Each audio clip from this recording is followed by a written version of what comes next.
और अब अंतिम खबर। बिहार में एक तरफ चुनावी सरगर्मी तेज हो चुकी है तो दूसरी तरफ बयानों का वार पलटवार भी गरमाता जा रहा है।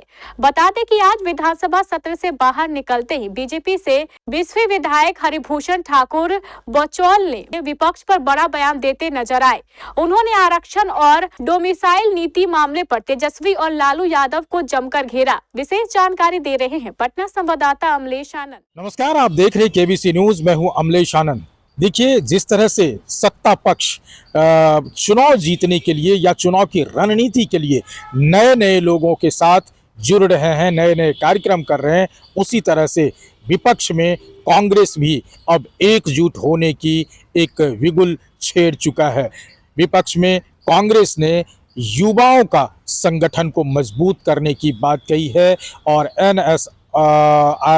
जो कन्हैया कुमार हैं, कन्हैया कुमार ने अपने पूरे दल बल के साथ कांग्रेस कमेटी पटना में प्रेस कॉन्फ्रेंस करते हैं और उन्होंने बिहार सरकार को पलायन से लेकर के पेपर लीक मामले से लेकर के शिक्षा, स्वास्थ्य, अर्थव्यवस्था, इन तमाम चीज़ों पर घेरते हुए एक बड़ा प्रहार किया है। और कन्हैया कुमार क्या कुछ कह रहे हैं अपने साथी के साथ, कन्हैया कुमार को भी सुनिए और उनके साथी जो बात कर रहे हैं ज़रा उनको भी सुनिए कि किस तरह से 2025 बिहार विधानसभा के चुनाव को लेकर के सत्ता पक्ष को बड़ी चुनौती देने वाले हैं।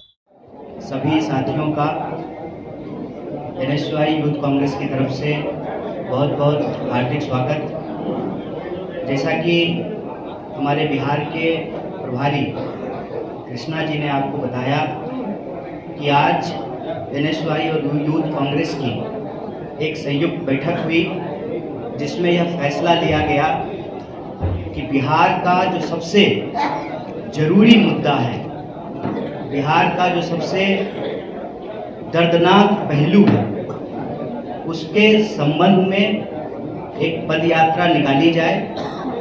तो आने वाली 16 तारीख को 16 मार्च से, जहां से गांधी जी ने चंपारण आंदोलन की शुरुआत की थी अंग्रेजों के अन्याय के खिलाफ, तो बिहार के लोगों के ऊपर जो अन्याय हो रहा है उसके खिलाफ NSY और यूथ कांग्रेस 16 मार्च से एक पदयात्रा की शुरुआत करेगी।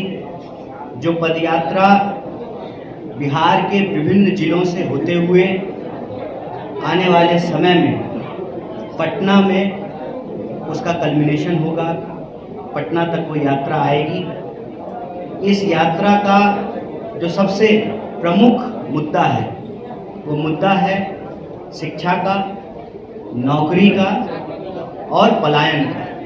जैसा कि कृष्णा जी ने आपको बताया कि बिहार और बिहार के लोग पढ़ाई के लिए, दवाई के लिए, कमाई के लिए बिहार से पलायन करने को मजबूर हैं। अगर हम चाहते हैं कि बिहार के लोगों को उनका गौरव दोबारा प्राप्त हो, बिहार की आवाम का आत्मसम्मान अगर सुरक्षित करना है तो पलायन रोकना पड़ेगा और बिहार के लोगों को नौकरी देनी पड़ेगी। लेकिन अगर नौकरी देना चाहते हैं तो सबसे ज़रूरी ये हो जाता है कि जो भर्तियां हैं, जो खाली पद हैं, उनको भरा जाए। लेकिन आप जानते हैं समय पे रिक्तियों को नहीं भरा जाता है और जब रिक्तियों को भरने की असफल कोशिश सरकार करती है तो बड़े पैमाने पर परीक्षाओं में धांधली होता है, लूट खसोट होता है, भ्रष्टाचार के बड़े मामले उजागर होते हैं। आज भी BPSC से जुड़ा हुआ मामला, उसको लेकर बिहार के छात्र और नौजवान आंदोलनरत हैं। तो बिना नौकरी दिए हुए और बिना शिक्षा दिए, शिक्षा की हालत ये है कि आप सब जानते हैं पंचवर्षीय योजना कहा जाता है ग्रेजुएशन के डिग्री को। क्यों कहा जाता है पंचवर्षीय योजना?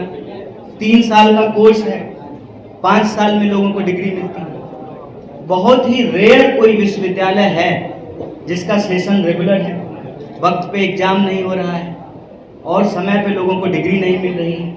कॉलेज की हालत ये है कि कॉलेज में शिक्षक हैं 10 और इनरोल्ड स्टूडेंट हैं 25,000 और फीस लगातार बढ़ती जा रही है। लोगों को पढ़ना है, हर हाल में पढ़ना है।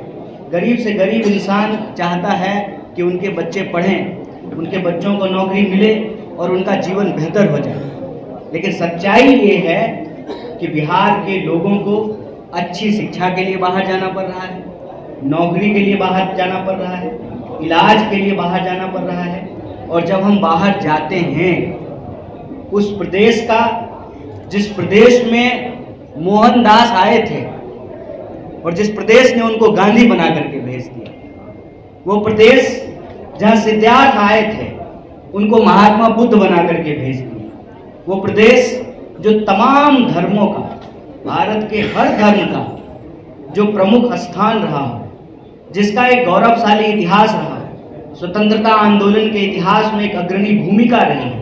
और आज भी कश्मीर से लेकर के कन्याकुमारी तक इस देश को अगर कोई बना रहा है तो वो बिहार के हाथ हैं, वो बिहार के श्रमिक हैं, बिहार के मजदूर हैं, बिहार के प्रशासनिक अधिकारी हैं, बिहार के लोग देश का निर्माण कर रहे हैं, लेकिन प्रदेश में उनके लिए कोई अवसर नहीं है। नौकरी दो, पलायन रोको, ये यात्रा का नाम रहेगा जो बिहार में यूथ कांग्रेस और एनएसयूआई एक साथ मिलकर निकाल रहे हैं और सभी कांग्रेस के साथ।